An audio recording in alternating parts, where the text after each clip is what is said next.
I spent 3 years with Angus, devoting myself to him completely. It wasn't until I got pregnant that he finally agreed to marry me, promising a lifetime of love and devotion. Before I could even say yes, everything sadly changed. The very next day, he took me to the hospital and insisted that I terminate the pregnancy. End it, he ordered. I will never have a child with anyone other than Hallie. I swallowed the pain, begging him to spare our baby. Later I found out why. His first love had come back. That's when he started calling me unpleasant, a clingy burden he couldn't shake off. However, he forgot one thing. I was never with him for love. Among the race of spirit fairies, we believe in repaying debts. If we fulfill a benefactor's 100 wishes, our debt would be cleared. In the past 3 years, I had already granted 97 of Angus' wishes. Only 3 more remained. Once I fulfilled them all, I could finally go home. Even if you have that child, I won't acknowledge it. It'll just be unwanted, said the same man who just yesterday had promised me the grandest wedding. In the obstetrics ward, all pretense shattered as he glared at me, his voice cold. You will end this, right? I stared at him, stunned by how desperate he was to deny our child and run back to the woman he truly loved. My mind drifted back to the moment I first told him I was pregnant, how Angus had been overwhelmed with joy, tears in his eyes. Swallowing the ache in my chest, I forced myself to stay calm. Does this count as your 97th wish? So many of his wishes had been the same. He just wanted me to say I loved him. I had once told Angus that after fulfilling 100 of his wishes, I would leave, but because I wanted to stay by his side, I had held back from granting the last few. Now, he only saw my words as a cruel reminder of his betrayal. You don't need to bring up the past, he snapped. You were never anything more than Hallie's replacement. I met his gaze with equal steadiness. So, does this count as wish number 97? Yes, he said angrily. I'm begging you.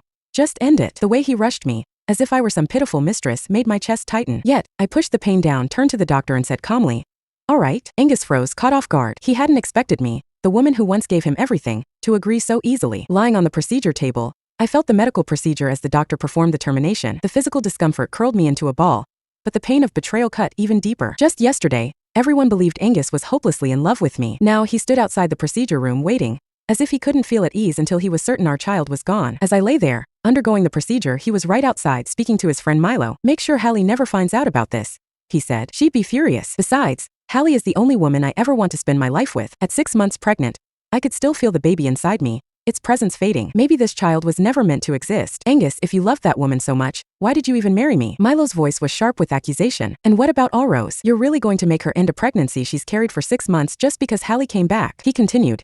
You're doing this because you know Allrose loves you. You think you can do whatever you want to her, don't you? Everyone knew Milo had feelings for me. He had always wanted to take me away from Angus. Angus let out a harsh laugh. The only reason I kept her around was because she looked like Hallie. Allrose had taken years of happiness from Hallie. This is what she owes her. If she knows what's good for her, she'll disappear and never come back. Knowing that I was just someone else's replacement tore me apart inside. So what he said and did was all a lie. I was never special, just a stand-in for the woman Angus truly loved. Every bit of love I thought we had was nothing more than my own mistaken belief. In that moment, my world collapsed. Angus didn't even try to spare me. He wanted me to get the message and leave as soon as possible. Even as I lay in that cold, sterile room, undergoing the procedure, he stood outside, saying things that hurt me deeply. Outside, I could hear his mocking tone as he talked to Milo. You like her, right? Take her. Want to bet if she'd ever wanted to go with you. There was a time when, if Milo so much as looked at me, Angus would pull me into his arms, holding me close in silent warning. Now, I was nothing more than something to be handed off. I stared at the tiny form that had just been taken from me, swallowing the pain welling up in my chest.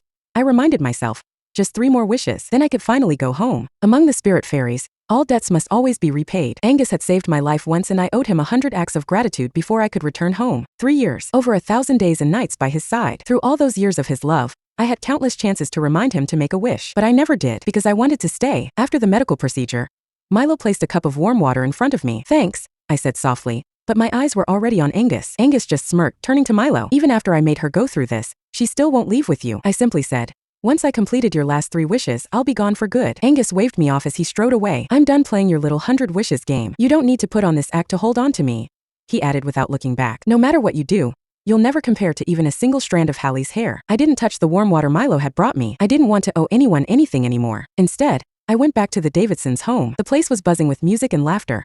Angus had thrown a grand party, filling our home with guests. The moment I stepped inside, every gaze turned to me, expectant, as if waiting for a show. And then I saw her. My eyes scanned through the crowd, finding her instantly. In that moment, I finally understood why Angus had wanted me to say I loved him, because all along, he had never really been looking at me. He had only ever been seeing that woman in my face. Angus looked completely caught off guard when he saw me. What are you doing here? Can't you stop following me like some persistent leech? He must have forgotten. He was the one who begged me to come. Just a week ago, he insisted on throwing me a birthday party. I told him I didn't like big gatherings. Yet, that man wouldn't take no for an answer. Then I'll make a wish, he said. I wish for my Rose to attend the birthday party I planned for her. Will you grant me that? Look at him now. The party had become a grand welcome for Hallie. Here, I was nothing more than an unwelcome guest. I swallowed the humiliation and bitterness. I've come, just like you wished. This is the fulfillment of your 96th wish. Angus, desperate to distance himself from me in front of Hallie, acted like I was nobody to him. I had done what I came to do, so I simply left the place. However, Hallie's call stopped me. I heard that while I was gone these past 3 years, you've taken care of Angus, Ms. Traverse. It must have been difficult for you. Hallie let out a delicate sigh, feigning innocence. While I was by the lake just a moment ago, the ring Angus gave me slipped off into the pool. Why don't you take the ring, Ms. Traverse? It's worth $800,000. Consider it a payment for your troubles. I had no interest in entertaining Hallie's little show and continued to leave. By then, I could hear the subtle edge of displeasure in her voice. She let out a dramatic sigh. Oh, that's right.